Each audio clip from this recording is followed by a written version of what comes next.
Hello, welcome to another Gundam Battle Operation 2 video. That is the new suit and our first 700 native support and our first 4-star support. That is the Dagdol or the Yagdol, one of those. I'm gonna call it the Dagdol for now. And yeah, our first 700 and 4-star support. And I gotta say, initial impressions so far playing this is I think it's a pretty good suit. There are some problems with it, of course. Which we'll get into, of course, when we talk about this further. But so far, I do think this is I think it's a pretty wonderful suit. I think it's a pretty good support. But yeah, we'll go ahead and before we start off with stats, these two matches you hear are I recorded a lot of matches with this thing. These two are me, I think, in the first few hours just trying out the suit, and yeah. There's a little bit of mistakes here and there, just to name a few. But yeah, I do actually have some space matches recorded with this thing as well that I hope to show you guys. But yeah, now we're going to start off with the stats here for the Dagdol. And for the stats, you have 22,000 health, you have 28 ballistic and 30 beam resistance, you have 20 melee resistance, you have 45 range strength and 25 melee strength, you have 130 movement speed, and you have 200 boost speed, 65 thruster gauge, and nice 69 turning speed. And for slots, you have close range, you have 16 close range, 14 mid range, and 21 long range slots. And yeah, this suit, as usual for a support, I believe it has higher base stats than some of the generals at this cost, which is pretty good. And you do have some pretty good thruster gauge, 65, and nice turning speed, 69. I believe that goes higher in space. And the slots here, pretty good. You can do a lot of builds, especially with how this suit works. You can do like a melee build or like a mid-range build. You can go for a tanky build, or you can go for all damage, which I don't really recommend the all damage build, because a lot of suits will shit on you pretty easily with their combos. But yeah, so that's pretty nice. I like that about the Dagdol so far. And now we'll get into the weapons here. And for the first weapon here, you have the Dagdol beam rifle, or it says LB rifle, but I guess that stands for large beam rifle. I'm just called the rifle. The Dagdol beam rifle, that is 22,000 damage. You have a 80% heat rate, and you have 400 range. And it has overheat of 15 seconds, and yeah, that stuns normally uncharged, and if you charge it up, it actually penetrates, and it shoots farther than 400 range, so you can definitely snipe with that suit. Like, let's say if you're in space or an open map, you can start that off as like your initial stun, I guess, or if you're shooting down something like a tight corridor. Good for penetrating if you're charging it up. And yeah, a stun uncharged, that's really useful, and especially with the rest of the weapons that the suit has. And now for our next weapon here, your melee weapon, you have the Dagdol Beam Saber, which is 2,400 damage, and it's a basic little moveset. I believe the downswing, which downswing is that? I don't think it's the generic Federation downswing. Whatever it is, it helps with this suit being a hover suit, so you can get a little bit of extra leverage if you're going in for a melee. So there's that, and that does some good damage. And if you guys don't know, this thing has a second melee, which will be at the very end of the weapons here, as it's listed. And yeah, this thing's got 2 melees and balancers. Yeah, pretty good. I think that's unique for support so far. So nice. And for your next weapon, you're gonna start with your sub weapons here. You have the head-mounted Vulcan ×4, I believe that is. Yeah, ×4, which is 120 damage, 30 rounds, and it has 200 range with a cooldown time. Oh, not a reload time. My bad. Of 10 seconds.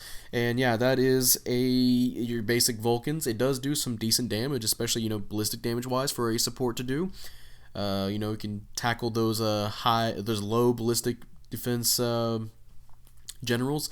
And I believe it stuns around 20 hits, which is pretty good for Vulcans. They have 30 rounds, so that can add for some decent stun accumulation for some of the other weapons that this suit has. I feel bad, downswing my teammate. Oh well. I'll get my comeuppance here. And now your next weapon, you have. Let me get to it. This is a mouthful. The abdominal diffuse mega particle cannon, which if you play the Sazabi, or actually I should say the Zusa and the Dovin Wolf, it's basically that chest beam shotgun that is 400 damage per pellet, I guess you could say, for a beam shotgun, 100% heat rate, and 200 range, with a overheat time of 25 seconds. And yeah, it works exactly like how the Dovins and the Zusa works, except it shoots once, and depending on how close somebody is to you, you will stun them. Yeah,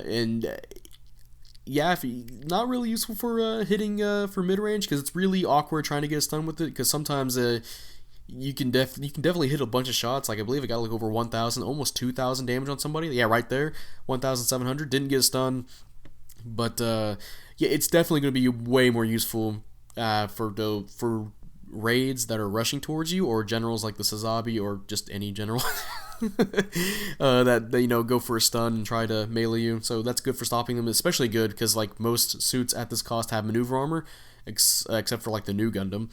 So that's definitely useful.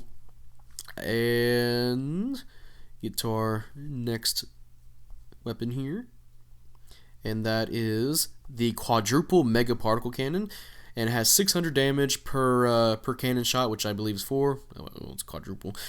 With a heat rate of 95% and 400 range. Another high range stunning weapon here, and yeah, hey, it's actually really good at stun locking, especially if you use this as your starting out stun. You can use this and then go to your beam rifle and then maybe shoot something else, and you come back to the shield, which is pretty useful. And if you get like a big chunky hit, that's some nice damage as well. I like that you can shoot it more than once. It doesn't overheat after one shot, so I like that. Oh, I forgot to mention it has 30 second overheat, so you might want to be careful on deciding if you want to overheat that or not. That's going to be really useful. Like I said, you can do a lot of good stun locks with that. Next weapon here is, now we're getting to the funnels here, which this thing does have a unique skill. We'll get into it when we get to the skills. You have the funnels times 5 pincer, which is 600 damage per pincer per funnel, with a 100% heat rate and 250 range, and has a 22 second overheat. And yeah, that is it's basically your funnels. They shoot once, but if you use your Psycho Amplifier when you use your touchpad, which we'll get into that skill when we get to the skills, it will shoot twice and will actually do a lot more damage, which is fine. That could be another stun if you attacking somebody that doesn't have like a dodge roll, but you probably want to mix it up with a stun weapon. Maybe you want to stun somebody first, go for it, or maybe try and quickly get a stun while the funnels are being sent out to maybe secure more damage, or mix it up with your Vulcans, try and get a stun accumulation that way. Just pretty good damage for what they are, especially if you use that Psycho Amplifier.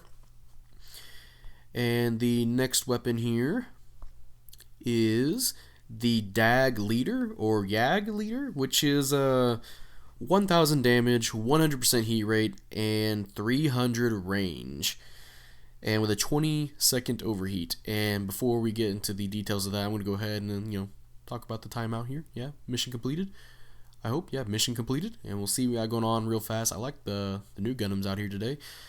And let's see, not on the board. We did beat our rival. Nice. And I will praise the raid. He did really well. And I think one of the new Gundams, well, I mean, they're all new Gundams for the general, so one of them's going to get chosen. And hey, second place, 5-3, almost 30,000 pursuit assist, and 5,000 individual score, with only third place in that. So yeah, our team was kicking ass, at least in individual score wise. So and yeah, second match here in City Ruins. And now back to the DAG Leader. I'll go ahead and repeat these stats here for you. 1,000 damage, 100% heat rate, 300 range, and a 20-second overheat. And yeah, you send it out and it sends out like a little jamming area of effect attack, similar to something like the Zeus's, where it does an area of effect, and if you're caught in it for too long, it actually will stun you. It does little ticks of damage over time. I say little ticks of damage. It does a lot of damage per tick. Again, 1,000 per tick. And this does count as a beam weapon, so a range weapon. So if you have your range stat all the way up, it's going to do a lot of damage.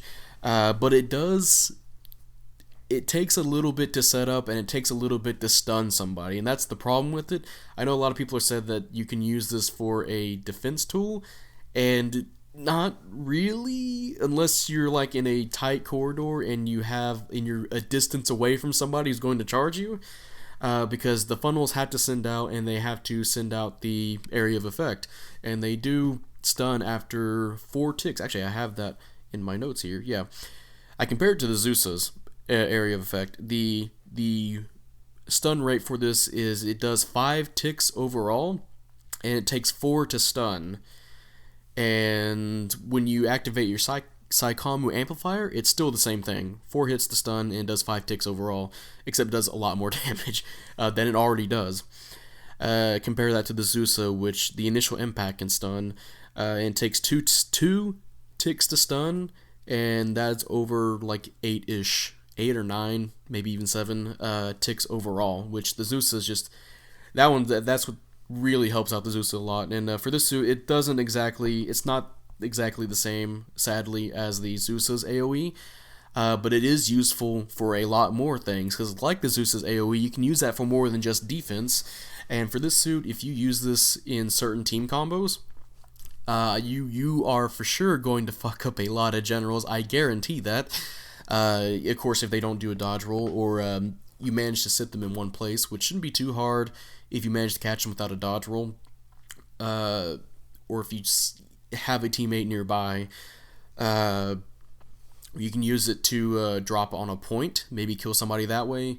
If they're trying to take a point, if they're out of their suit, you can use it for if your teammate's getting attacked, and hopefully the enemy team can walk into it. There's some moments where it's a little bit too close towards me, or it's on the teammate, but it's too close to one of their sides, and the enemy is on the other side of that teammate, and they're still attacking, and they don't get damage at all. And of course, since it takes 4 ticks to stun, they're gonna hit once, and they're gonna get hit like once or twice, realize they're taking damage, and back off. So I think it's good for if you can lock somebody down. Also, I'm having this really embarrassing fight against this new Gundam, just trying my hardest to try and get a stun. I'm playing really terribly here. Again, this is like one of the first few matches I was doing with this suit. Yeah, now onto the next weapon. Again, I think it does good damage. I think it has uses. Not quite a defensive tool unless the enemy you're fighting is really careless. But yeah, your next weapon here, if I can get to it. Oh, I also forgot to mention, I think I already did, it also causes a jamming effect when you get hit by it as well. And now for your final weapon, which is your second melee weapon. That is the Beam Blade, which is 2,550 damage with a cooldown time of 4 seconds. And yeah, it has I believe it has a unique neutral swing, or maybe it's something similar to like the Gaptle's neutral swing with its Phaedine rifle. But the downswing is the Zeta Gundam's downswing, and yeah, since the thing has balancers, you can technically, there we go, you can do melee combos with this thing. You can go in for your downswing for your beam saber, to your downswing of your beam bayonet, and back to your beam saber, or you can try and catch people around corners, or with your surprise them with range with your beam bayonet, and then go in for your beam saber, or fuck them up with your range attacks, or you can go to your range attacks into your melee, which can work pretty well for the suit since it has it has multiple stun options, and there's a lot of ways you can play that. Where we mentioned the beam shotgun, you can boost while using that beam shotgun chest or abdominal region, whatever they want to call it, and you can, since it has balancers, you can stun somebody, go straight into a melee. You only have one melee swing, though, for each weapon here. And unfortunately, the second melee here, the beam bayonet, it doesn't have you're not going to be able to continuously just melee people over and over again. It does have a little bit of a ready-up time after you use it. So that's why I say if you want to get like a lot of melee damage, you'll probably want to use your beam saber first, and then go into your beam bayonet and back to your beam saber. And then finally for skills here, you have the High Performance Radar level 2, you have High Performance Scope level 2, you have Scouting Parallel Processing Device level 1, you have Observational data link level 1. You have personnel radar level 2, which I believe is 200 range for that. You have high performance aerospace gimbal level 2, nice. You have the high performance counter program, which every 4-star, when they're below a certain amount of health, with I believe with this suit is 30%, you get a special powerful counter that does a lot of damage. And this one, I believe it does the Cubelaze counter animation, where it sends its funnels out, which unfortunately is not unique to this suit, unlike some of the other 4-stars. But and if you're using your funnels, the special counter animation won't happen, unfortunately. But you know, there's hardly a time where you're not going to be using your funnels, or there'll be an overheat, so you'll have plenty of time to probably whip out that special counter. And then you have the high performance balancer level 1, which pretty good for a support to have, with it has 2 melees as well. You have high spec AMBAC level 2, force injectors level 2. You have enhanced tackle level 5. You have special L arm equipment buffer, which is I believe where your shield is, which is like 10%. And you have a special back add-on buffer level 2, which I believe is 15%, and I think that counts where your little UFO head part there on the back of your head is. So that's fine. And finally, your unique skill is the Saikamu Amplifier, which ups the damage of your funnels and your DAG leader, which can come in handy in a pinch in some situations. I believe I played this in a ace match in space, and ace matches in a few other times, and some other situation maps where I needed somebody to take a lot of damage, and I had to make sure they were stunned first, or maybe they're in a situation to where they wasted their dodge roll, and I used the funnels, and you can rack up serious damage with that. I'm not sure if there was a moment in these 2 matches where you got to see the full power of it, but I was getting like over close to 5,000, 4,500 in between that with each funnel barrage, which is and it shoots twice, so that's potentially 8,000 damage to 9,000 damage, maybe even 10,000. So that's pretty good. That requires all the funnels to hit though. And hey, by the way, mission completed. We'll see how we did for this match here. I believe we got 2nd place again, but hey, top individual score, nice, 4,500. Gonna praise some teammates. I think the raid. I think this is Zabi because he got top damage, top diversions. But hey, 2nd place again, 5-2. Yeah. And back to the Saikamu amplifier here, and then of course for your DAG leader. It already does a lot of damage, and if you hit that on somebody with the amplifier, you will do significantly more damage. I haven't been able to hit the exact full thing on somebody, but let's just say that on a GPO1 in training mode, you do like 10,000 damage, and that was just the base damage of this suit. So if you up your range and you're fighting somebody that might have like lower resistances, or not even that, like just a general, somebody you're advantage against, they will take a lot of damage. So I highly recommend, if you're going to use the Saikamu amplifier, I heavily recommend you stick around some teammates and make sure they secure you a kill, or secure you somebody to use your Psycho amplifier funnels on, because it is very rewarding to do that and get a lot of damage. Unfortunately, that's all it does, is that it ups the damage. It doesn't up the stun rate, I believe. Well, I mean, for the funnels, of course, the funnels will shoot twice, which will help with stun accumulation, but not the DAG leader. It will still do the 4 ticks to stun and 5 ticks overall. And now for the pros and cons for this suit. I gotta say, I'm gonna start with the pros. And yeah, this suit has some I think what do I want to start with? I'm gonna say that you can definitely build the suit in a lot of different ways. I think that's definitely a pro. I've seen some people try and go really aggressive with the melee build, which is nice, with like thruster gauge and melee, which is really wonderful. go for that close range, just heavy aggressive fighter, which is nice. You can go for like a mid range brawler, pretty good. You can definitely just focus on just range and just fuck people up that way. Maybe throw in a melee to help get a stun on for a teammate, and of course do a lot of damage if you secure somebody down and just start using all your weapons on them. Another pro for this suit is that it has multiple stun options, which is pretty good. Although there are some problems with that. One of the stuns that I know is definitely a really good one is the shotgun stun, the shotgun beam abdominal thingamabob stun, the mega particle one. That will stop maneuver armor, so just dead in the track, it will stop maneuver armor. So that will stop raids, that will stop stuff like the Sazabi.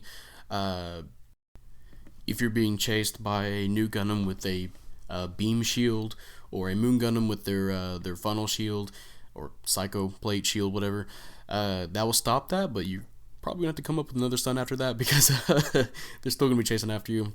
You'll get rid of their shield at least. A lot of the weapons on the suit it's just really good for stun locking. The mega particle shield this thing has.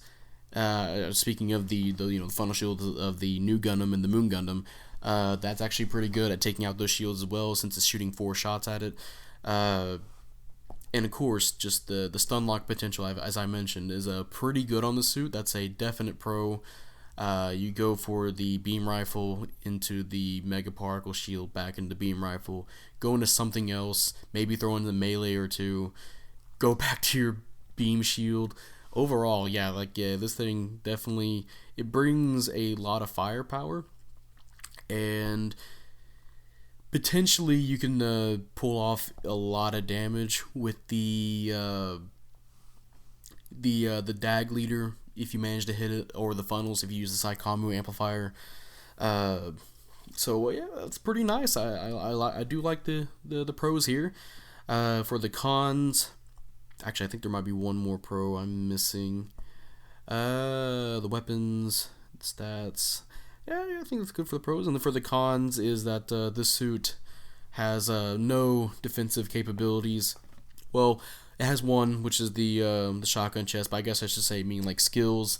This thing is very, very open to attack, which the suit is a kind of a bigger suit, especially with that head. Pretty easy to hit for a lot of suits. So suits that have like shotgun ability or shotgun weapons, like the Vargal, no problem at all for this. No problem at all dealing with the suit. The Sazabi, definitely going to trounce the suit if it gets within range. Anything that can stun lock will definitely stun lock this suit. It really has no answer to somebody getting aggressive on it. And in a way, it reminds me of the Gamehawk, where the Gamehawk has a lot of firepower, but it's so easy to run up on and just trash on it, even with the generals. Like the Sazabi, like I'm more scared of Sazabis than raids at this point, because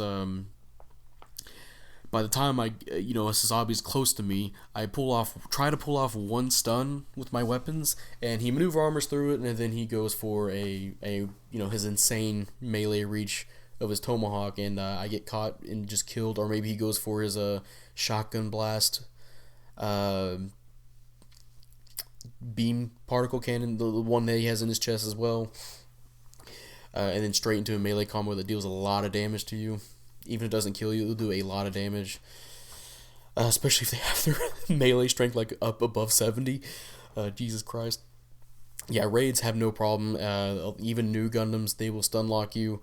It's a very huge problem for this suit, is that which I guess is justified if the suit can be, it has a lot of good things going for it, but yeah, you get stun locked. It's pretty awful.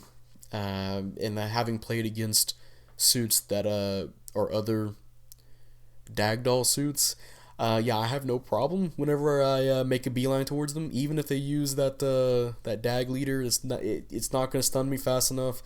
I have maneuver armor for the when they try to go for a stun. The only thing they can do is try to stun me with the beam shotgun chest, which will probably work, and then I can maneuver armor back around that, you know. Which it's even worse for people who have to deal with latency, because there's moments where you should be getting a stun lock and then they don't get stunned at all. So that's even worse for people who have to deal with that. So that can be really annoying to do with the Dagdoll, or really annoying to deal with the Dagdoll. And I think for me that's the major downside for the suit. Yeah, definitely a major con for the suit. Especially at 700, like it feels like everybody has a answer to what you're trying to do, and I guess it makes sense for this thing being a support where you got to have a team to make it work. And for the most part, a lot of aggressive teams, usually if your team's super aggressive, this suit will really help out your team because it provides the stuns. Like it has an overwhelming amount of stuns. For suits that decide to blow their defense early, early dodge roll, or they get caught in, they can't do their maneuver armor, So, yeah, I think that's going to be it for this video. If you guys enjoyed this video, leave a like, subscribe if you want, I'd really appreciate it. And, type up in the comment section how you feel about the Dagdoll. Do you like it? Do you hate it? I like the Dagdoll. I think his design is pretty unique. I like the little UFO on the back of its head. Well, I should say it's on its backpack, technically. And I do like how it plays. I think it can be a very useful support. And on paper, it can be a really damn good support. But as I mentioned, its biggest con, like, it's so easy to stop. It's it's beyond easy. It's like the game walk. Like, I know people keep telling me the game walk's like, oh, it's really good, it's really good. Every match I play where I had fight against a game walk, and even if I'm in a general, they're not a problem.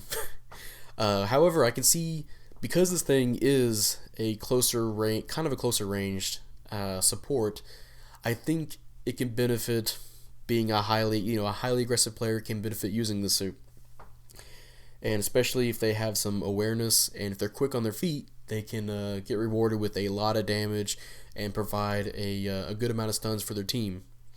Which I do have a lot more videos of the suit I have saved, and hopefully I get to post them here soon. I think I have some in space and some with some friends. And yeah, and how do you guys feel about it? I know this is our first 4-star unit, and I know this is our New Year's suit too. Surprisingly, it's not the Hayakushiki. So, I think it's an okay suit to start out with. Going a little voice there. I'm gonna have to see how this suit does in the next week or so. I think it's gonna be a good suit, but honestly, at this point, I think I will continue playing it just to see how stuff will evolve around it. But to me, I think I'll just pick suits like the Sazabi or the new Gundam, because I've been really enjoying the new Gundam, and ever since this is the oh my god, all the this is in that sentence. Ever since the Sazabi got its long rifle, I've been that suit's just been killer for me. Really been liking that. And the new Gundam, I just really like the new Gundam, how it plays in this game. As I mentioned in the Moon Gundam initial thoughts, I think that's still a pretty damn good suit. Probably still one of the best 700. Maybe even the best 4-star unit at the moment for some people. And the Dagdoll, I think it's a pretty good suit. It just gets stopped pretty easily. So it's sad to see that even 4-star supports won't be getting maneuver armor or dodge roll. Honestly, if they give this maneuver armor, maybe if they take away one of its weapons, or maybe make it do less in some of its weapons, give this thing maneuver armor, I think it'd actually be a really strong support, and I think it would help out a lot for 700. But it does help out as it does. As I mentioned, it provides a lot of utility. I should mention that.